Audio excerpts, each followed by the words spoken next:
दोस्तों, इंसान जैसा कर्म करता है वैसा ही फल प्राप्त होता है। आपने यह तो सुना ही होगा, जैसी करनी वैसी भरनी। मित्रों, जो जैसा कर्म करता है उसको वैसा ही फल प्राप्त होता है। जिस व्यक्ति की जिस तरह की सोच होती है उसी के अनुसार उसके कर्म होते हैं, और जैसा उसका कर्म होता है उसे वैसा ही फल मिलता है। दोस्तों, यह कहानी बहुत ही ज्ञानवर्धक है। इसको सुनने के बाद मनुष्य को कर्मों का फल कैसे मिलता है पता चल जाएगा। नमस्कार दोस्तों, एक गुरु का आश्रम था। एक बार जब वह गुरु अपने शिष्य को उपदेश दे रहे थे, तब उसके आनंद नाम के शिष्य ने पूछा कि गुरुदेव, कर्मों का फल कैसे मिलता है और जरा समझाइए। तब गुरुदेव आनंद से कहते हैं, भंते, हमने अपने जीवन में जो कुछ भी पाया, जो कुछ भी खोया, वह इसी दुनिया का था और वह यहीं पर रह जाएगा। हमारे साथ कुछ भी नहीं जाएगा। हम खाली आए थे, हम बिल्कुल खाली जाएंगे। और जो लोग अपने मन से बिल्कुल खाली होकर जाते हैं, वास्तव में उनके अंदर ज्ञान का दीप जल जाता है। वो आगे चलकर दूसरे जन्मों में निर्वाण की स्थिति को प्राप्त कर सकते हैं। लेकिन उससे पहले तुम्हें इस जीवन की निरर्थक को समझना होगा। यहाँ पर कुछ भी पाना या कुछ भी खोना कोई मायने नहीं रखता। हर इंसान को बचपन के दिन प्रिय क्यों होते हैं? क्योंकि उस समय उसे कोई भी चिंता ही नहीं रहती। वह आजाद होता है, उसके मन में कोई लालसा नहीं होती। जिस काम में भी लग जाता है उसी में मग्न हो जाता है। लेकिन जैसे जैसे इंसान की आयु बढ़ने लगती है, वैसे वैसे उसकी इच्छाएं, उसकी कामनाएं दिन ब दिन बढ़ती जाती हैं। और इसीलिए अक्सर इंसान भविष्य की तैयारी में लगा रहता है या फिर अतीत के बारे में सोचता रहता है और वह वर्तमान में जीना भूल जाता है। वहीं अगर हम किसी छोटे बच्चे को देखें तो उसके लिए कोई भविष्य या कोई अतीत नहीं होता। उसके लिए तो बस वर्तमान होता है, और इसीलिए वह वर्तमान में पूरा आनंदित होकर रहता है। गुरुदेव कहते हैं, भंते, आज मैं तुम्हें एक कहानी सुनाता हूं जिससे तुम्हें पता चल जाएगा कि मनुष्य को उसके कर्मों का फल कैसे मिलता है। बहुत समय पहले की बात है। एक बहुत ही बड़ा प्रसिद्ध नगर था। उस नगर में एक राजा रहता था। वह राजा जब धीरे धीरे बूढ़ा होने लगा तो उसकी जो रानियां थीं वह उस राजा की उपेक्षा करने लगी थी। राजा रानियों की उपेक्षा को बर्दाश्त नहीं कर सका और वह चिंतित रहने लगा। एक दिन उसने अपने वैद्य को बुलवाया और उस वैद्य से कहा कि हे वैद्य राज, क्या आप कोई इस तरह की दवाई को तैयार कर सकते हैं जो मेरी खोई हुई जवानी को वापस कर सके। उस वैद्य ने सोचा कि यह राजा तो बड़ा ही मूर्ख है। यह फिर से जवान होना चाहता है। यह जानता है कि इस संसार में व्यक्ति यदि एक बार बूढ़ा हो गया तो दोबारा वह जवान नहीं हो सकता है। और यह मुझसे कह रहा है कि मुझे ऐसी दवाई तैयार करके दो जिससे मेरी खोई हुई जवानी वापस आ जाए। यह राजा जब इतना मूर्ख है तो इससे धन निकलवाना कोई बुरी बात नहीं है। इसीलिए मैं कोई ऐसी तरकीब लगाता हूं जिससे यह राजा मेरी ही चाल में फंस जाए। उस वैद्य के मन में राजा के प्रति जो भावना थी वह अच्छी नहीं थी। वह उससे धन लेना चाहता था और उस राजा की मूर्खता पर वह उसका राज्य पाठ भी हड़प करना चाहता था। उस वैद्य ने कहा कि राजन, दवा तो मैं तैयार कर सकता हूं और उस दवा से मैं जानता हूं कि आपको पूरी तरह से लाभ भी होगा। लेकिन इसके लिए मेरे द्वारा जो भी बातें हैं वह आपको स्वीकार करनी होगी और उसका आपको पालन भी करना होगा। राजा ने पूछा कि कौन सी बातें हैं। उस वैद्य ने कहा कि इसके लिए आपको करीब 8 महीने तक तहखाने में रहना होगा। राजा ने कहा कि किस लिए? वैद्य ने कहा कि यह दवा तभी अपना प्रभाव डाल पाएगी जहां पर सूर्य की किरण न पहुंच सके। तहखाना ऐसी जगह है जहां पर सूर्य की किरण नहीं पहुंच सकेगी और यह दवा तभी अपना प्रभाव कर पाएगी। वैद्य ने कहा कि आपको यदि जवान होना है, आप बुढ़ापे से छुटकारा पाना चाहते हैं, तो यह त्याग आपको करना होगा। वैद्य की बात सुनकर राजा ने कहा कि ठीक है वैद्य राज, मैं तहखाना बनवाने का आदेश देता हूं। जब तक तहखाना तैयार होता है तब तक आप मेरे लिए दवाओं को तैयार कर दीजिए। राजा की बात को सुनकर वैद्य कहने लगा कि हे राजन, तहखाना तो आप तैयार करवाएंगे, लेकिन मेरी एक शर्त और भी है, वह भी आपको माननी होगी। उस तहखाने में आपको अकेले रहना होगा और आपके सेवक जो भी आप तक दवा और भोजन पहुंचाएंगे वह केवल तहखाने के दरवाजे पर ही रख करके वापस चले आएंगे। यदि आपको यह सारी चीजें मंजूर हो तो मैं दवा को तैयार करूं। राजा उस वैद्य की बात को सुनकर कि पूरी तरह से तैयार हो गया और मन ही मन राजा खुश हो रहा था कि मेरी जो खोई हुई जवानी है वह वापस आ जाएगी। और वैद्य मन में यह सोच रहा था कि यह राजा इतना मूर्ख है, मैं इससे काफी धन लूट लूंगा और इसके बाद इसके राज्य पर मेरा ही शासन हो जाएगा, क्योंकि राजा जब मेरे कहने के अनुसार तहखाने में चला जाएगा तो राज्य का जो भी कार्य है वह मेरे हिसाब से चलेगा। यही सोचकर उस वैद्य ने राजा को तहखाने में पहुंचा दिया और उसका उपचार करने का वह ढोंग करने लगा। उसने राजा से कहा कि हे राजन, अब कुछ ही दिनों के बाद आपका बूढ़ापा दूर होने वाला है और आपके स्वास्थ्य पर बहुत बड़ा प्रभाव पड़ने वाला है। अभी तक जो यह खाल आपकी लटकी हुई है, जो चेहरे पर आपकी झुर्रियां हैं, यह सब जाने लगेंगी और आपका शरीर बहुत ही बलशाली और एक जवान इंसान की तरह हो जाएगा। आपकी रानियां जब आपको देखेंगी तो एकाएक देख करके वह पहचान भी नहीं पाएंगी। इस तरह से परिवर्तन आपके शरीर में होगा। वह वैद्य अपनी इस तरह से चालाकी दिखा रहा था कि मानो वह स्वयं ही भगवान हो। उस वैद्य की बात को सुनकर राजा बड़ा प्रसन्न हुआ और कहने लगा कि हे वैद्यराज, हम तो यही चाहते हैं, यदि मेरी खोई हुई जवानी फिर से वापस हो जाए तो मैं तुम्हें मुंह मांगा इनाम दूंगा और इतना धन दूंगा कि तुम्हारी आने वाली पीढ़ियां भी मालामाल हो जाएंगी। एक तरफ तो वह वैद्य राजा को जवान बनाने का ढोंग करता रहा और दूसरी तरफ जंगल के रास्ते से एक सुरंग को खुदवा करके उस तहखाने से मिलवा दिया। इसके बाद वह किसी ऐसे व्यक्ति की तलाश करने लगा जो राजा का बिल्कुल हमशक्ल हो, जिसकी शक्ल राजा से मिलती जुलती हो, लेकिन वह व्यक्ति जवान होना चाहिए। एक दिन वैद्य जब जंगल के रास्ते से होकर जा रहा था, तभी देखा कि नदी के तट पर स्नान करता हुआ एक व्यक्ति वैसा ही दिखाई दिया जैसा वह चाहता था, जिसकी शक्ल सूरत बिल्कुल उस राजा से मिल रही थी। वह जो वैद्य था वह उस व्यक्ति के पास पहुंचा और कहने लगा कि हे नौजवान, लगता है कि इस नगर में पहली बार आए हो और तुम कहां के रहने वाले हो। उस व्यक्ति ने कहा कि श्रीमान जी, आपने बिल्कुल ठीक पहचाना है, मैं इस नगर में पहली बार आया हूं, लेकिन आप मुझसे यह सब क्यों पूछ रहे हो। वैद्य ने कहा कि मैं आपसे इसलिए पूछ रहा हूं कि तुम मुझको अपना मित्र समझ लो। अगर तुम मेरा कहना मानोगे और मेरे काम के लिए तुम तैयार हो जाओगे तो मैं तुम्हें इस नगर का राजा बना सकता हूं। वैद्य की बात को सुनकर वह जो युवक था वह आश्चर्यचकित हो गया। वह कहने लगा कि आप कैसी बातें कर रहे हो, क्या आपका दिमाग सही नहीं है। उस वैद्य ने कहा कि नहीं, मेरा दिमाग पूरी तरह से सही है और मैं इस राज्य का वैद्य हूं। मेरा राजा पर बहुत बड़ा प्रभाव है, मैं जो चाहता हूं वही कर सकता हूं। उस व्यक्ति ने कहा कि यह तो बड़ी खुशी की बात है, जब आप इतने प्रभावशाली व्यक्ति हैं तो आप मुझे राजा बना सकते हैं, लेकिन राजा बनने के लिए मुझे क्या करना होगा। वैद्य ने कहा कि सिर्फ कुछ दिनों के लिए तुम्हें मेरे द्वारा बताया गए एक तहखाने में रहना होगा, लेकिन जैसे ही तुम तहखाने से जब बाहर आओगे तो सीधे राज सिंहासन पर जाकर के बैठ जाओगे और तुम इस राज्य के राजा बन जाओगे। वैद्य की बात को सुनकर कि वह व्यक्ति कहने लगा, लेकिन ऐसे कैसे में राजमहल में जाकर सीधा राजा के सिंहासन पर बैठ जाऊं, मुझे तो यहां कोई जानता भी नहीं है। अगर किसी ने मुझे इस गुस्ताखी के लिए पहचान लिया और जेल के सलाखों में कैद कर दिया तो कौन मुझे बाहर निकालेगा। वह युवक थोड़ी देर के लिए तो डर गया था, लेकिन वैद्य ने जैसे तैसे उस व्यक्ति को इस काम के लिए मना लिया और कहा कि तुम बस मेरा कहना मानोगे तो कुछ ही समय में इस राज्य का राजा बन जाओगे।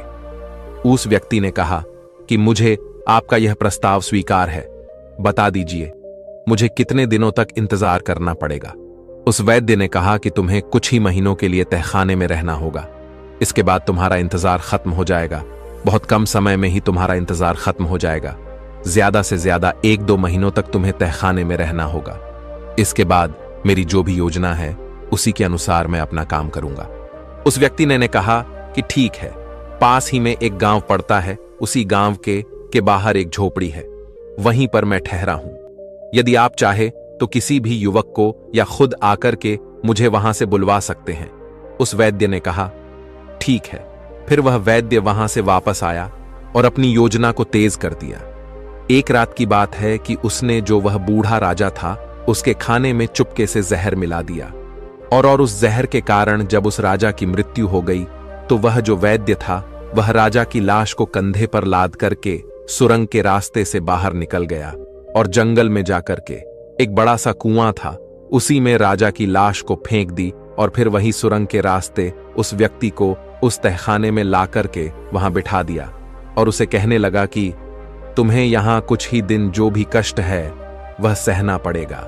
जैसे ही तुम्हारी दाढ़ी और मूछें बड़ी हो जाएंगी और फिर तुम एक राजा के जैसे दिखाई देने लगोगे, मैं तुम्हें इस तहखाने से बाहर निकाल करके सीधे राजभवन में पहुंचा दूंगा और तुम इस तरह से रहना कि जैसे बूढ़ापे से छुटकारा पाकर तुम नई तरह से जवान हुए हो। उस व्यक्ति ने कहा कि यदि मुझे किसी ने पहचान लिया तो क्या होगा? वैद्य बहुत ही चालाक था। उसने उस आदमी से कहा कि यह सब का तुम मुझ पर छोड़ दो, जो भी होगा मैं संभाल लूंगा। तुम्हें सिर्फ इतना करना है कि मैं जो भी कह रहा हूं, जैसा भी कह रहा हूं, उसी के अनुसार तुम्हें चलना है। उस व्यक्ति ने कहा, ठीक है, आप जैसा कहेंगे या आप जैसा कह रहे हैं मैं वैसा ही करूंगा। इसके बाद वह वैद्य वहां से निकलकर के राज दरबार में पहुंचा और जो भी वहां पर मंत्री और सभासद थे उन सबके पास पहुंच करके कहा कि आप सभी के लिए एक बहुत खुशखबरी की बात है। मेरी दवाओं ने महाराज के ऊपर ऐसा असर किया है कि महाराज फिर से जवान हो गए हैं। कल वह महल में आएंगे और आप लोग उनके स्वागत के लिए तैयार रहना। फिर वहां के मंत्री गण कहने लगे, हम अपने राजा के नए रूप का भरपूर स्वागत करेंगे। फिर वहां से वैद्यराज सीधा रानियों के दरबार में पहुंच गया और वही बात उन दोनों रानियों से भी कही। इस बात को सुन के दोनों रानियां प्रसन्न हो गईं। उन्होंने वैद्य को बहुत सारा धन निकाल करके दिया। योजना के अनुसार अगले ही दिन वह वैद्य तहखाने से उस व्यक्ति को ला करके राजमहल के सिंहासन पर बिठा दिया। फिर उस नए राजा को सभी रानियां और वहां के मंत्री देख करके हैरान हो जाते हैं, क्योंकि वह राजा बिल्कुल एक युवा पुरुष दिखाई देने लगा था। फिर भी उनकी दोनों रानियां और उनके मंत्री इस बात से सहमत हो गईं कि यही उनके राजा है। इतना ही नहीं, उस वैद्य ने राजा बने युवक से यह भी कहा कि राजन, आपका जो पुराना नाम था वह आप बदल दीजिए, क्योंकि अब आपका शरीर भी नया हो गया है, इसलिए आपका नाम भी नया होना चाहिए। उस व्यक्ति ने कहा कि वैद्य जी, आपसे अच्छा नाम और कौन रख सकता है? जब आपने मुझे बूढ़ापे से जवान बना दिया है तो आप एक अच्छा सा नाम सोच करके रख दीजिए। फिर उस वैद्य ने जो भी नाम राजा का रखा वह सभी को पसंद आया और सभी ने उसकी सराहना की। अब एक नए नाम से वह राजा प्रसिद्ध हो गया था। उसी नए नाम से उस राजा की राजमहल में जय जयकार होने लगी। कुछ दिन तो राजा और जो वैद्य था वह सब एक दूसरे के इशारों पर चलते रहे, लेकिन परिस्थितियां उसके अनुकूल जब हो गईं और सब कुछ सामान्य हो गया तो उसने वैद्य की उपेक्षा करना शुरू कर दिया। यह देख करके वह वैद्य जो था वह बड़ा दुखी हो गया। एक दिन उसने एकांत में राजा से कहा कि राजन, सिंहासन प्राप्त करते ही मेरी उपेक्षा करना शुरू कर दिया। आपको याद है कि क्या वचन आपने मुझको दिया था? वह राजा कहने लगा कि कैसा वचन की बात कह रहे हो? वैद्य ने कहा कि मैं उसी वचन की बात कह रहा हूं जो आपने मुझसे पहले वादा किया था। आप भविष्य में राजकाज मेरे ही आदेश के अनुसार चलाएंगे, लेकिन आप तो मुझसे कुछ भी नहीं पूछते हैं। राजकार्य में तो अब मंत्रियों के परामर्श से ही चलाते हो। फिर राजा ने उस वैद्य से कहा, तुम वैद्य राज्य हो, मंत्री नहीं, इसलिए तुम्हारा परामर्श लेना मेरे लिए आवश्यक नहीं है। इस बात को सुनकर वैद्य क्रोधित हो गया और चेतावनी भरे हुए स्वर में कहने लगा कि हे राजन, यह मत भूलिए कि इस सिंहासन पर मैंने आपको प्रतिष्ठित किया है। मेरे ही प्रयास के कारण आप इस राज्य के राजा बने हुए हो। फिर सिंहासन पर बैठे उस व्यक्ति ने कहा कि तुम झूठ बोल रहे हो, तुम कैसी बातें कर रहे हो? तुम मुझे राज सिंहासन पर बैठाने वाले कौन होते हो? यह राज सिंहासन मैंने अपने पूर्व जन्म के कर्मों से प्राप्त किया है। मैंने अच्छे कर्म किए, त्याग किया, तपस्या किया और उसी का प्रमाण है कि मैं आज राजा बना हुआ हूं। यह सिंहासन हमें अपने पूर्व जन्मों के तप के और त्याग के फल स्वरूप प्राप्त हुआ है। वैद्य ने कहा, यह आप कैसी बातें कर रहे हो? उस व्यक्ति ने कहा कि समय आने दो, सब कुछ पता चल जाएगा और इसका प्रमाण भी तुम्हें मिल जाएगा कि मैंने कैसे अपने पूर्व जन्म के कर्मों के अनुसार इस राज्य के सिंहासन को प्राप्त किया है। राजा की बात को सुनकर वैद्य वहां से चला गया। वह मन ही मन राजा को कोसने लगा कि धोखेबाज कहता है उसके पूर्व जन्म के तप के स्वरूप सिंहासन उसे मिला है। समय आने दो, मैं देख लूंगा कि तेरे तप और त्याग का कैसा तुमको परिणाम मिला है। धीरे धीरे समय बीतता गया। एक दिन राजा नाव में विहार करने के लिए अपने मंत्री और उस वैद्य के साथ नदी के किनारे पहुंचा। वहां उसने नदी के जल में बहते हुए 4 कमल पुष्प देखे। फिर उसने आदेश देकर वह चारों फूल नदी में से निकलवाए। फिर ध्यान से उन्हें देखता हुआ कहने लगा, आश्चर्य, यह फूल तो बिल्कुल सोने के लगते हैं। जीवन में मैंने कभी इतने अद्भुत कमल के फूल नहीं देखे। उसने कहा कि हां राजन। मंत्री ने भी राजा की सहमति जताई। ऐसे फूल तो मैंने पहली बार देखे हैं। देखिए तो इनमें कैसी सुंदर पीली पीली किरणें निकल रही हैं। इन्हें तो आपको अपने सरोवर में लगवाना चाहिए। राजा ने वैद्य की ओर इशारा करते हुए कहा कि वैद्यराज, आप तो वनस्पति शास्त्र के बहुत ही गहरे जानकार हैं। बहुत सी जड़ी बूटियों को आप देखते ही पहचान लेते हैं कि यह कौन सी जड़ी बूटियां हैं, और जाकर के उस स्थान का पता तो लगाइए जहां से यह फूल नदी में बह करके आए हैं, और यदि हो सके तो इनके कुछ बीज भी ले आइएगा। मैं इन्हें अपने सरोवर में लगवाना चाहता हूं। कोई और अवसर होता तो वह वैद्य जाने से मना कर देता, किंतु इतने मंत्रियों की उपस्थिति में वह कैसे इनकार कर सकता था।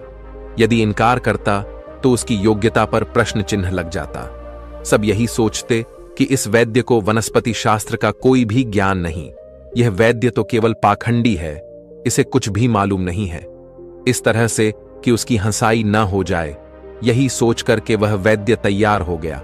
नदी के बहाव के विपरीत दिशा में चलता हुआ वैद्य उस नदी के स्थल पर पहुंचा जहां उसने एक बहुत पुराना ऐसा मंदिर देखा जो खार में तब्दील हो चुका था। उस मंदिर का अधिकतर जो हिस्सा था वह ध्वस्त हो चुका था। सिर्फ वही कक्ष कुछ अच्छी हालत में बचा हुआ था, जिसमें भगवान एक की मूर्ति थी। भगवान की मूर्ति को देख करके उस वैद्य ने भगवान को प्रणाम किया। फिर उससे कक्ष बाहर निकाल करके मंदिर के प्रांगण में पहुंचा और इधर उधर निगाह दौड़ाने लगा। तभी उसकी नजर एक बरगद के वृक्ष पर पहुंच गई। वह बरगद का पेड़ बहुत ही विशाल था। नदी के किनारे वह उगा हुआ था। उसकी कुछ शाखाएं तो नदी के जल के ऊपर फैली हुई थीं। तभी उसकी नजर वृक्ष की एक शाखा पर लटके हुए एक मानव के कंकाल पर जाकर के अटक गई। नर कंकाल बरगद की एक मोटी सी शाखा पर लटका हुआ था। उसकी टांगे आकाश की ओर थीं और सिर नदी के जल से कुछ ऊपर था। फिर वह वैद्य उस नर कंकाल के समीप गया और वह सोचने लगा कि यह कैसा कंकाल है और किसका है, और क्यों विपरीत अवस्था में लटका हुआ है। क्या इसके उल्टा लटकने में कोई रहस्य छुपा हुआ है? वैद्य यह सब बातें सोच ही रहा था कि अचानक मौसम बदल गया। आकाश में काले घने बादल छा गए। हवा का प्रवाह तेज होने लगा। देखते ही देखते तेज आंधी के साथ घनघोर बरसात शुरू हो गई। बरसात में भीगने से बचने के लिए वह जो वैद्य था वह बरगद के मोटे तने के नीचे खड़ा हो गया। फिर एकाएक लटकती हुई उसकी नजर फिर उस कंकाल के ऊपर जाकर के टिक गई। बरसात की बूंदें जब उस कंकाल को भिगो रही थीं और तब उस कंकाल को स्पर्श करके वर्षा का जो जल था वह नदी में नीचे गिरता तो उससे स्वर्ण कमल पैदा हो जाते थे। यह देख करके वह वैद्य आश्चर्य में था। बारिश जब बंद हुई तो वह वैद्य लटकते हुए कंकाल को छूने का प्रयास किया। तभी अचानक नर कंकाल शाखा से अलग होकर के नदी के जल में जाकर के गिर गया और गहरे जल में जाकर के वह वहीं विलीन हो गया। वैद्य जब वापस लौटा तो आकर के उसने जो भी बात उसके साथ जो भी घटना हुई थी वह सब कुछ आकर के उस राजा को बता दी। सुनकर के राजा के चेहरे पर मुस्कान आ गई। उसने वैद्य से कहा कि वैद्यराज, जिस नर कंकाल को तुम देख करके आ रहे हो वह पूर्व जन्म में मेरा ही शरीर था। मैंने अपने पूर्व जन्म में उस बरगद के वृक्ष पर उल्टा लटक करके वर्षों तक भगवान की तपस्या करता रहा। मैं एक योगी था। तपस्या के दौरान ही मेरी मृत्यु हो गई थी। वर्षों तक उल्टा लटके रहने के कारण मेरा शरीर सूख गया था और मेरा शरीर नर कंकाल में तब्दील हो चुका था, और अब तो वह नर कंकाल भी शेष नहीं रहा। अच्छा हुआ जो मेरे पूर्व शरीर को मुक्ति मिल गई। राजा की इन बातों को सुनकर उस वैद्य ने कहा, पर मेरी एक शिकायत अब भी है। आपसे मेरे प्रयासों से आप राजा बने और आप अभी भी मेरी उपेक्षा कर रहे हो। उस राजा ने कहा कि हे वैद्य राज, यही तो तुम्हारा भ्रम है। मैंने तुम्हें बताया तो है कि राज्य पद मुझे मेरे पूर्व के जन्म के कर्मों के फल के कारण मिला है। उस वैद्य ने कहा कि तो मेरे प्रयास का कोई मतलब नहीं है। राजा कहने लगा कि तुमने जितने काम किए सब अपने स्वार्थ के कारण ही किए हैं। मैं तो तुम्हारी कुछ बातों को भी जानता हूं, जिनके कारण मैं तुम्हें सूली पर भी चढ़ा सकता हूं। लेकिन मैं ऐसा नहीं करूंगा, क्योंकि तुमने मेरे साथ जो भी किया है और किसी के साथ जो भी किया है, उसका फल तो तुम्हें ईश्वर देगा। यह सुनकर के वैद्य जो था वह भय से कांपने लगा। राजा ने जब उसे कांपते हुए देखा तो वह कहने लगा कि डरने की कोई बात नहीं है। विश्वास रखो कि मैं तुम्हें सूली पर लटकाने का आदेश नहीं दूंगा, क्योंकि मैं जानता हूं जन्म मरण हानि लाभ यह सब कुछ भगवान की इच्छा से ही होता है। अपने पूर्व जन्म के कर्मों का फल मैं इस जीवन में राजा बनकर के भोग रहा हूं। तुम अपने कुछ कर्मों का फल अगले जन्म में भोगोगे। इस जन्म में ही तुम्हारे जो लोभ है उसका फल तुम्हें भोगना पड़ेगा। अब जाओ, तुम उस दिन का इंतजार करो कि जब तुम्हें तुम्हारे कर्मों का फल लौट करके तुमको मिलेगा। उस राजा की इन बातों को सुनकर कि वह वैद्य बड़ा उदास हुआ और वहां से चला गया और अपने घर में जाकर के पलंग पर लेट गया। समय बीतता रहा, राजा का कहा हुआ सही हो गया। कुछ महीनों के बाद वह जो वैद्य था वह जंगल में जड़ी बूटियां ढूंढने के लिए गया। संयोग से वह उसी कुएं के पास पहुंच गया जहां उसने उस वृद्ध राजा की लाश को कुएं में फेंका था। उस कुएं में अब एक ऐसी ही झाड़ी उगाई थी जिसकी टहनियां कुएं के बाहर तक फैली हुई थीं। उन टहनियों में पीले रंग के सुंदर फूल खिले हुए थे। वैद्य उन फूलों को देखकर उन पर मंत्रमुग्ध हो गया और उनको तोड़ने के लिए वह अपने आप को रोक ना सका। वह कुएं के पास जैसे पहुंचा और नीचे झुककर के जैसे ही फूल तोड़ने का प्रयास करने लगा, एकाएक उसका पैर फिसला और वह उसी कुएं में जाकर के गिर गया। वैद्य ने सहायता के लिए बहुत ही आवाज लगाई, लेकिन उस सुनसान घने जंगल में उसकी आवाज कोई नहीं सुन सका। उसे बचाने के लिए कोई भी नहीं आया। मित्रों, वही परिणाम हुआ। भूखा प्यासा वैद्य उस कुएं में तड़प तड़प करके मर गया।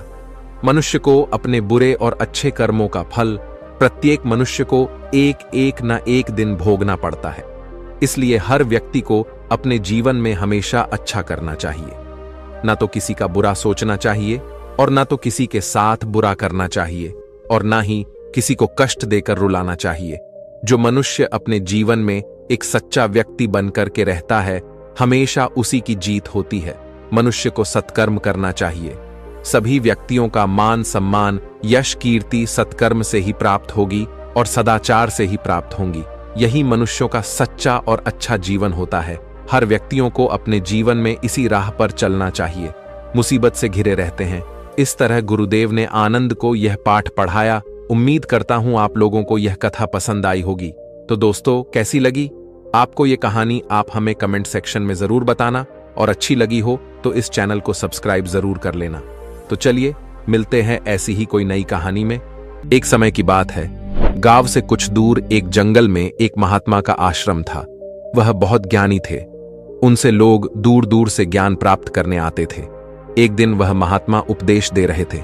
तभी उनके एक शिष्य ने पूछा, गुरुदेव, मैं यह जानना चाहता हूं, मनुष्यों को पूर्व जन्म का कर्ज भी चुकाना पड़ता है और मृत्यु के बाद मनुष्य की आत्मा अपने साथ वह कौन कौन सी चीजें हैं जो साथ लेकर जाती है, तथा उन सभी का प्रभाव मनुष्य की मृत्यु के बाद किस तरह से रहता है?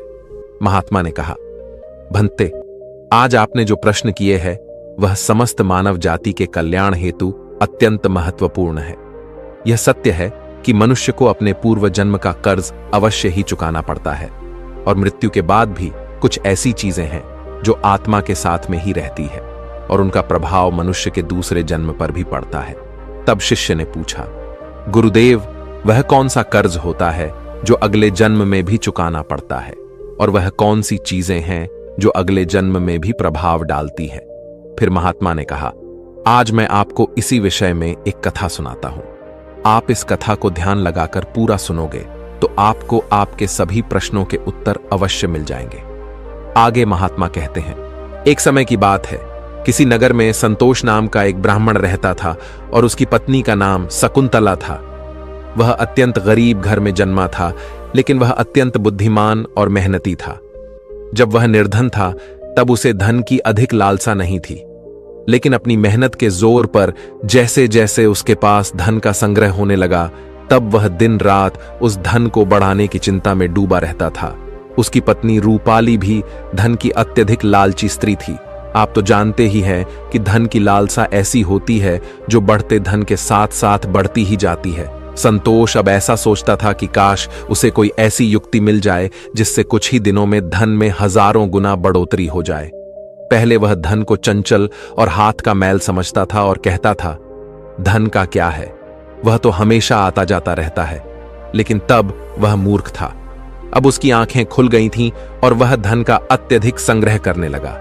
उस धन से दान, धर्म आदि करने लगा तथा वह साधु और मेहनतों की सेवा में लगाता था। पहले उसकी ईश्वर में बड़ी ही श्रद्धा थी, किंतु समय बीतने के साथ साथ धन के लालच की भड़कती हुई ज्वाला ने उसके अन्य सभी सद्गुणों को भी जला दिया। धन की लालसा ने उसकी अंतरात्मा को हमेशा के लिए नष्ट कर दिया। पहले जब भी संतोष के द्वार पर कोई साधु महात्मा आते तो उसका मुख फूलों की तरह खिल उठता था, परंतु अब आदर सत्कार के समय मुख पर निराशा और मायूसी ही रहती थी। एक बार की बात है, संध्या का समय था। संतोष के द्वार पर एक साधु आकर रुके और बोले, हे पुत्र, मैं एक यात्री हूं और आगे हरिद्वार को जाना है। आज की रात बिताने के लिए साधु को स्थान मिल जाए तो अच्छा होगा। मैं बड़ी ही आशा से आपके द्वार पर आया हूं। उस साधु का मुख संतोष की मूर्ति था, आंखों में अमृत और मुंह में शहद सी मिठास, जिस कारण से संतोष का हृदय भक्ति भाव से भर गया।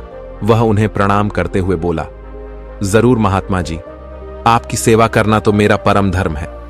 तब वे साधु मुस्कुराते हुए कहते हैं, बेटा, आजकल के समय में तुम्हारे जैसे भक्ति भाव वाले पुरुष बड़ी मुश्किल से ही मिलते हैं। इस संसार से धर्म का भाव ही जैसे उठ गया है। इस प्रकार से साधु के मुख से अपनी प्रशंसा सुनकर संतोष का हृदय खिल उठा। उसको ऐसा प्रतीत हुआ मानो उसे स्वर्ग में ही स्थान मिल गया हो। उसके होठों पर शब्द आ ही गए थे, लेकिन उन्हें दबा दिया और उनसे कहा, महाराज, अगर हम आप जैसे संतों की सेवा नहीं करेंगे तो इस मानव जीवन का क्या लाभ। ऐसा कहते हुए संतोष उन महात्मा को अपने घर के अंदर ले गया। जब उन्होंने घर में प्रवेश किया तब संतोष ने उनके स्वागत सत्कार में कोई कमी नहीं छोड़ी। खाने के लिए स्वादिष्ट भोजन बनवाया, नाना प्रकार की मिठाई बनवाई। उसके बाद दाल और सब्जियों में इतना घी डाला जैसे नदी की धारा में जल बहता है। भले ही संतोष उन महात्मा को इतने पौष्टिक आहार देने के पक्ष में नहीं था, लेकिन महात्मा की बातों में कुछ ऐसी शक्तियां थीं कि उसके वर्षों पुराने विचार चंद पलों में बदल गए। जैसे सूखी धरती पर एक दिन की बारिश से हरियाली छा जाती है। इस भक्ति भाव से महात्मा का दिल खुश हो गया। रात भर बातें होती रही, ज्ञान और भक्ति की चर्चाएं चलती रहीं। अंत में संतोष ने पूछा कि महात्मा जी, आप साधु कैसे बने? साधु ने हंसकर उत्तर दिया, बेटा, बुढ़ापा आ गया है, अब क्या सारी उम्र गृहस्थी में ही फंसा रहूंगा। कुछ हरि भजन भी तो करना चाहिए। ईश्वर कृपा से बहुत धन कमाया है। मेरे 3 पुत्र हैं और एक कन्या भी है। अब सारी धन दौलत उन्हें बांट दी है और अब तीर्थ यात्रा को जा रहा हूं। फिर कुछ समय के पश्चात संतोष ने साधु की तरफ देखा और पूछा, तो क्या आपने अपना सब कुछ बच्चों को दे दिया या अपने पास भी कुछ रखा है? तभी साधु ने उत्तर दिया, बेटा, मेरे हाथ में जो यह लाठी देख रहे हो, यह अंदर से खोखली है। इसमें मैंने 400 स्वर्ण मुद्राएं डाल रखी हैं। यात्रा में कभी कभी धन की आवश्यकता भी पड़ जाती है। यह कहते कहते साधु को नींद लग गई, लेकिन संतोष की आंखें जाग रही थीं। ये सारी बातें उसकी पत्नी रूपाली ने भी सुनी ली थीं। अब रात्रि का पहला पहर बीत गया था। वह बार बार महात्मा की लाठी को देख रहा था और मन ही मन कुछ सोच रहा था। अब उसके अंदर लोभ लालच की माया का संचार हुआ, किंतु उसकी अंतर आत्मा इस घृणित कार्य को करने से रोक रही थी। लेकिन वही मन की दुरात्मा स्वर्ण मुद्राएं पाने की जिद पर अड़ गई।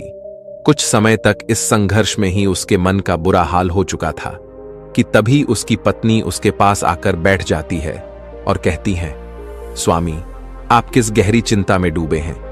क्या आप भी वही कुटिल मंशा से सोच रहे हैं जो मैं सोच रही हूं? इस महात्मा ने तो अपनी खूब सेवा करवा ली है, अब इन्हें कुछ तो हर्जाना भरना पड़ेगा। तब संतोष कहता है, शकुंतला, मेरे मन में बड़ी ही दुविधा हो रही है। हमारा कर्तव्य है कि अतिथि की सेवा करें, किंतु अगर हम इनके धन को चुराते हैं तो पाप होगा। शायद हमें ऐसा नहीं करना चाहिए। तब उसकी पत्नी कहती है, अजी, आप कैसे फिजूल की बातें कर रहे हो? इस महात्मा की उम्र ढल चुकी है और क्या पता कब यह लुढ़क जाए। वैसे भी अब यह अनाथ हैं और अपना अंतिम समय बिताने के लिए हरिद्वार जा रहे हैं। आप अपने मन को मत रोको और इन स्वर्ण मुद्राओं को ले लो। मुझे लगता है ईश्वर भी यही चाहते हैं, इसी कारण से यह महात्मा यहां पधारे हैं और जो बात सबसे गुप्त रखनी चाहिए उसे ही आपको बता दी है। तब संतोष कहता है, ठीक है। अंततः लोभ ने धर्म को हरा दिया। संतोष ने लाठी उठाई पर उसके हाथ पैर कांप रहे थे। उसकी अंतरात्मा ने एक बार फिर से बड़बड़ाना शुरू किया, लेकिन लोभ के दृढ़ हाथों ने उसे दबा दिया। तभी संतोष और शकुंतला ने लाठी खोली और उसमें से स्वर्ण मोहरों को निकाल लिया और उनकी जगह सामान्य लोहे के सिक्के भर दिए। अगले दिन सुबह महात्मा संतोष और उसकी पत्नी की विनम्रतापूर्वक आज्ञा लेकर स्नान आदि करके अपनी अगली यात्रा के लिए तैयार हो गए। किंतु अभी भी संतोष का दिल धड़क रहा था। उसे डर था कि कहीं साधु को शक ना हो जाए। इस ख्याल से उसका चेहरा पीला पड़ता जा रहा था, लेकिन महात्मा को इस बात की कोई खबर ही नहीं थी। वह तो हंसते हुए बातें कर रहे थे और रात की मेहमान नवाजी के लिए बार बार धन्यवाद दे रहे थे। अपितु जाते समय संतोष ने कहा, महात्मा जी, मेरे यहां संतान नहीं है।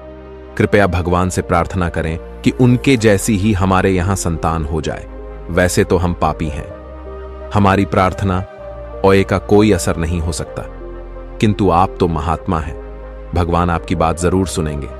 तभी मंद मुस्कान के साथ महात्मा ने उत्तर दिया, सुनेंगे या नहीं यह तो वही जाने, लेकिन मैं तुम्हें आशीर्वाद देता हूं कि भगवान तुम्हें संतान दे। इतना कहकर वे महात्मा वहां से चले गए। अब जैसे संतोष के सिर से एक बड़ा बोझ हट गया था। उसे ऐसा लगा जैसे महात्मा के जाने के साथ ही उसके दिल से एक पत्थर हट गया हो। किंतु वे दोनों पति पत्नी इस चोरी के फल से नहीं बच सकते थे। यह बात संतोष का मन और मस्तिष्क भी अनुभव कर रहा था, परंतु वह इस चोरी के प्रकट होने से बहुत डरता था। चोरी का प्रकट होना प्रत्यक्ष था, किंतु उसका फल भविष्य के किसी पर्दे में चुपचाप छिपकर सही अवसर की प्रतीक्षा में था। मनुष्य वर्तमान समय के सामने भविष्य की परवाह नहीं करता है। वहीं दूसरी ओर जब वह महात्मा हरिद्वार पहुंचे तो उनका हृदय अत्यंत प्रसन्न हो गया। यहां साधु संतों को देखकर ऐसी प्रसन्नता हुई मानो उन्हें सभी देवताओं के साक्षात दर्शन हो गए हों। उनका मन ईश्वर भक्ति में लीन हो गया। फिर रात को महात्मा वहीं संतों के साथ आश्रम में सो गए। फिर अगले दिन स्नान करके उन्होंने उस मंदिर के मुख्य रसोइये को बुलाकर कहा, मैं यहां श्रद्धा हेतु आने वाले सभी यात्रियों के लिए अन्नदान करना चाहता हूं। यही एक इच्छा मेरी बाकी है। कृपया आप हमें बताएं कि सभी लोगों के भोजन, निवास और वस्त्र दान के लिए कितना खर्च हो सकता है। तभी उस व्यक्ति ने कुछ हिसाब करते हुए बताया कि महाराज, अन्नदान, निवास और वस्त्रदान और अन्य सभी प्रकार के कार्यों के लिए कुल 300 स्वर्ण मुद्राएं लग सकती हैं तथा 20-30 से कम अधिक लग सकती हैं। क्या आपके पास इतना ज्यादा और पर्याप्त धन है? महात्मा ने कहा, ठीक है, मैं इसका प्रबंध करता हूं। महात्मा ने कहा, आप बस कल के सभी कार्यक्रमों का आयोजन करो। कहकर वे गंगा स्नान के लिए चले गए। फिर अगले दिन उनके कहे अनुसार उस रसोइये ने पूरा आयोजन किया। हरिद्वार के परिसर में बड़ी ही धूमधाम और खुशी के साथ अन्नदान, वस्त्रदान, भजन आदि कार्यों को संपन्न किया। वहां मौजूद सभी लोग देखकर खुशी से कहने लगे, महात्मा स्वयं गरीब होकर कितने उदार हैं और जिनके पास धन की कोई कमी नहीं होती, वे व्यर्थ के दिखावे में लुटा देते हैं, परंतु धर्म की राह पर एक कौड़ी भी खर्च नहीं करते। यह एक नेक दिल मनुष्य है जिसने अपना धर्म समझा और धर्म के सामने धन का मोह नहीं देखा। अपनी प्रशंसा सुनकर महात्मा की खुशी का कोई ठिकाना न रहा। उनका हृदय आनंद से प्रसन्न हो रहा था, किंतु दूसरी ओर उसका भाग्य रो रहा था। जब संध्या हुई, महात्मा ने अपने कमरे का दरवाजा बंद किया और लाठी को खोलकर देखा तो लाठी के अंदर लोहे के सिक्कों को देखकर उसका हृदय कांप गया। उसे ऐसा प्रतीत हुआ मानो वह कोई भयानक स्वप्न देख रहे हों। उसे अपनी आंखों पर यकीन नहीं हो रहा था। वह चाहते थे कि यह स्वप्न जल्द से जल्द टूट जाए, पर यह कोई ऐसा स्वप्न नहीं था जिससे नींद खुल जाए। उसने बार बार अपनी आंख मलमल कर देखा, पर सिक्के वहीं थे, लोहे के। अब उस महात्मा को थोड़ी ही देर में रसोइये को हिसाब करके उनका धन लौटाना था। उसने सोचा, अब क्या होगा। अपमान की छवि उसकी आंखों के सामने खींच गई। वह कहने लगा, हे प्रभु, आप मुझे क्षमा करें। महात्मा कांपते हुए खड़े हो गए। उन्हें अपमान का ख्याल अपमान से भी ज्यादा डरावना लग रहा था। अब उनमें इसे सहन करने की शक्ति नहीं थी। वे कुछ देर तक सोते रहे और उन्होंने अचानक से दरवाजा बंद कर लिया और साथ ही उम्मीदों के द्वार भी बंद हो गए। महात्मा ने चारपाई की रस्सियों को निकाला और उन्हें छत से लटका दिया।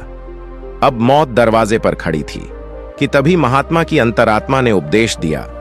दिमाग ने भी सलाह दी कि यह तुम क्या कर रहे हो। आत्महत्या सबसे बड़ा निंदनीय कर्म है, ऐसा मत करो। पर निराशा ने हर तरफ से हरा कर रख दिया। महात्मा का चेहरा मृत व्यक्ति की तरह सफेद पड़ गया था।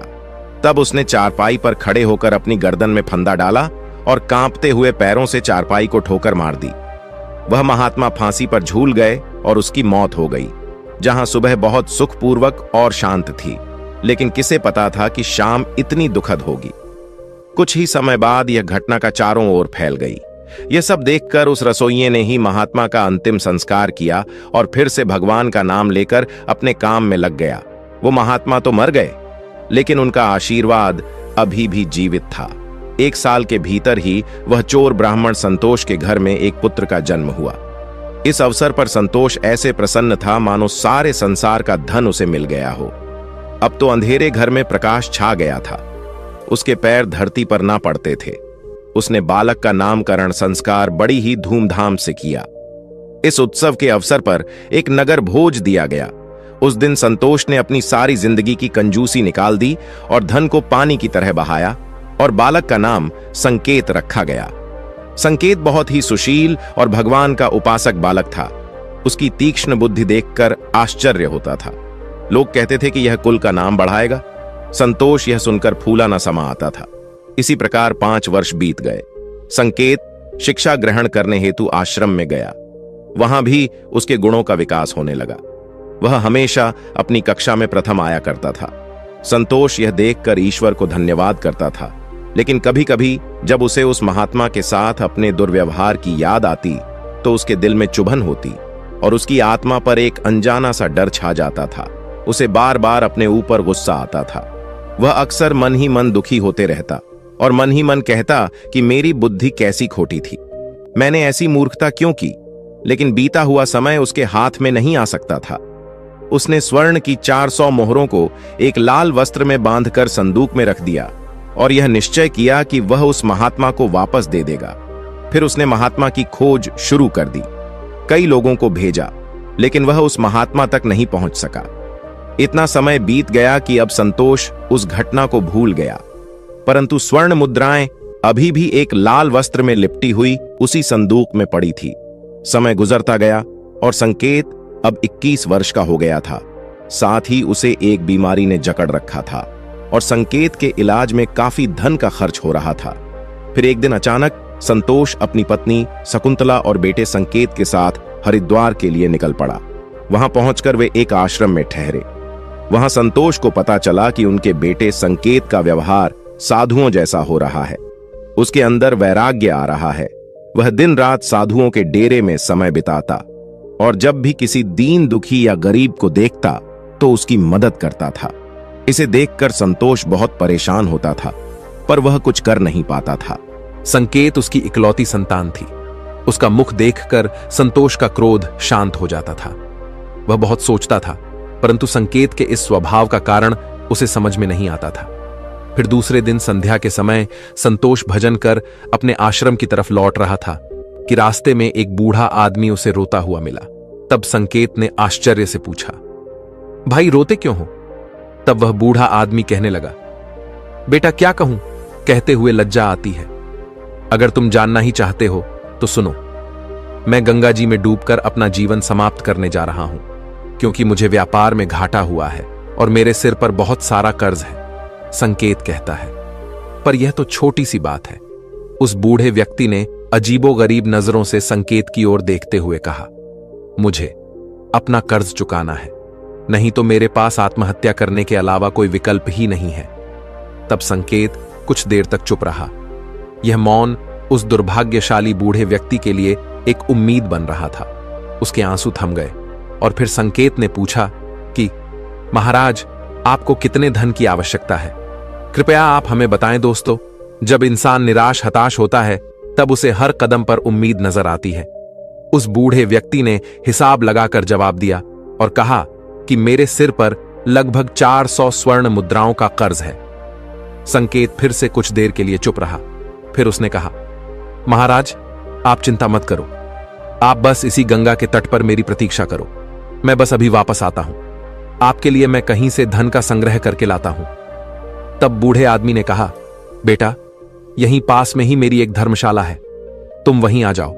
उसी समय संकेत भागते हुए वापस आश्रम में आ पहुंचा। उस समय उसके हृदय में हलचल सी मची हुई थी। उसका चित्त व्याकुल था। वह चाहता था कि जितनी जल्दी हो सके बूढ़े बाबा का संकट दूर कर दे। उसे दिव्य शक्ति ने विश्वास दिला दिया था कि इस बूढ़े बाबा की सहायता करना मेरा धर्म है। वह एक विशेष भावुकता के साथ अपने आश्रम पर पहुंचा। तब उसके माता पिता कहीं बाहर गए हुए थे। अब संकेत का रास्ता साफ हो गया था। उसने संदूक पर जो ताला लगा हुआ था उसे एक पत्थर से तोड़ दिया। फिर संदूक को खंगालना शुरू कर दिया। निराशा ने अपनी जगह बना ली थी, लेकिन आशा ने बंधन बांध दिए थे। तभी अचानक आशा की एक किरण नजर आई। संकेत के हाथ में वह लाल वस्त्र आ गया। उसने उसे कांपते हाथों से खोला और उसका दिल कमल की तरह खिल उठा। उस रुमाल में पूरी 400 स्वर्ण मुद्राएं थीं। यह वही सोने की मुद्राएं थीं जिन्हें संतोष ने कभी एक महात्मा से चुराया था। जब मुद्राओं की गिनती की तो वे पूरी 400 ही निकली। संकेत का दिल प्रसन्नता से भर गया। उसने वह मुद्राएं अपनी जेब में डाली और वस्त्र को वापस संदूक में रख दिया और अति उत्साह के साथ उसी बूढ़े बाबा के पास जा पहुंचा और उन्हें वह मुद्राएं दे दी। दोस्तों, हर व्यक्ति को पूर्व जन्म का कर्ज चुकाना ही पड़ता है। यह बूढ़े बाबा वही रसोइये हैं जिन्होंने उस महात्मा का अन्नदान और भंडारे का आयोजन किया था, किंतु उनके आत्महत्या करने के कारण इनके ही धन की हानि हुई थी। और संकेत वही महात्मा है जो संतोष के घर में जन्म लेकर अपना कर्जा चुकाकर मुक्त हुआ है। दोस्तों, अब आगे सुनो। होनी को कुछ और ही मंजूर था। जब संकेत वापस लौटा तो उसके मन में एक अनोखी शांति थी, मानो कि उसका जन्म इसी कार्य को पूर्ण करने हेतु हुआ था। अब उसकी बीमारी ने उसके ही प्राणों की आहुति ली। वहीं जब दूसरे दिन सुबह यह बात संतोष और शकुंतला को पता चली कि उनका पुत्र मृत्यु को प्राप्त हो चुका है, तो इस दुख के कारण उनका हृदय अत्यंत पीड़ा से भर गया और निराशा के साथ उन्होंने भी अपने प्राणों को त्याग दिया। जब उन तीनों की मृत्यु हुई तो उसी रसोइये ने उनका अंतिम संस्कार किया। जब उन तीनों की आत्माओं को यमराज के दरबार में लाया गया, तब यमराज ने संकेत को स्वर्ग में भेज दिया। वहीं दूसरी ओर संतोष और उसकी पत्नी शकुंतला को घोर नरक में डाल दिया। तत्पश्चात उन दोनों को ही अपाहिज बनाकर धरती लोक पर कुत्ते के रूप में जन्म देकर वापस भेज दिया। दोस्तों, जो भी मनुष्य अपने जीवन में कर्ज नहीं चुकाते हैं, उन्हें जन्म जन्मांतर तक कष्ट भोगने पड़ते हैं। इसीलिए मनुष्य को किसी भी प्रकार के एहसान और कर्ज को चुकता करना चाहिए।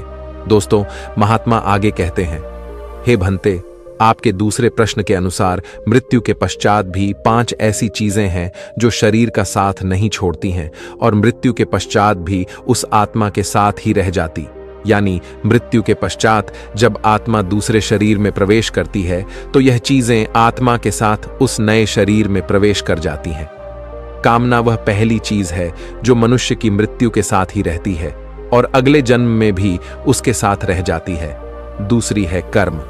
मनुष्य इस जीवन में पुण्य कर्म और अच्छे कर्म करता है तो अगले जन्म में भी उस मनुष्य को सुख शांति और समृद्धि की प्राप्ति होती है। तीसरी है वासना। वासना भी कामना का ही एक प्रकार है। वासना एक ऐसी चीज मानी जाती है जिसका कोई भी अंत नहीं है। मृत्यु की चौखट पर आए हुए लोग भी वासना से मुक्त नहीं हो पाते हैं। इस सांसारिक सुख की चाहत और काम की इच्छा वासना कहलाती है। मन की शांति और ज्ञान ही एकमात्र वस्तु है जो वासना से मुक्ति दिलवा सकती है। चौथी है स्मृति या ज्ञान। बुद्धिमान मनुष्य हमेशा ही बुद्धिमान और विवेकशील रहते हैं, जिस कारण से उन्हें जल्दी मुक्ति की प्राप्ति होती है। और 5वीं बात है कर्ज। यह एक ऐसी चीज है जो मनुष्य के मरने के बाद भी उसका पीछा नहीं छोड़ती है। अगर किसी से कर्ज लिया है तो उसे मरने से पहले जरूर छू देना चाहिए। लिया गया कर्ज और दिया गया कर्ज जन्म जन्मांतर तक उस मनुष्य के साथ ही रहता है। अगर कोई मनुष्य कर्ज लेकर मरता है तो उसका कर्ज परलोक में वापस मांगा जाता है, साथ ही उसे अपने कर्ज की सजा भी दी जाती है। इतना ही नहीं, पुनर्जन्म में उस कर्ज के भरण के तौर पर उस मनुष्य के शरीर के किसी भी हिस्से को अपंग या अपाहिज बना दिया जाता है। अगले मिलने वाले जन्म में भी वो व्यक्ति सुख सुविधाओं से दूर रहता है और हमेशा अपने जीवन में असफल रह जाता है। तो दोस्तों, कैसी लगी आपको ये कहानी? आप हमें कमेंट सेक्शन में जरूर बताना, और अच्छी लगी हो तो इस चैनल को सब्सक्राइब जरूर कर लेना। तो चलिए मिलते हैं ऐसी ही कोई नई कहानी में। तब तक के लिए अपना ख्याल रखें। धन्यवाद और नमोः बुद्धाय।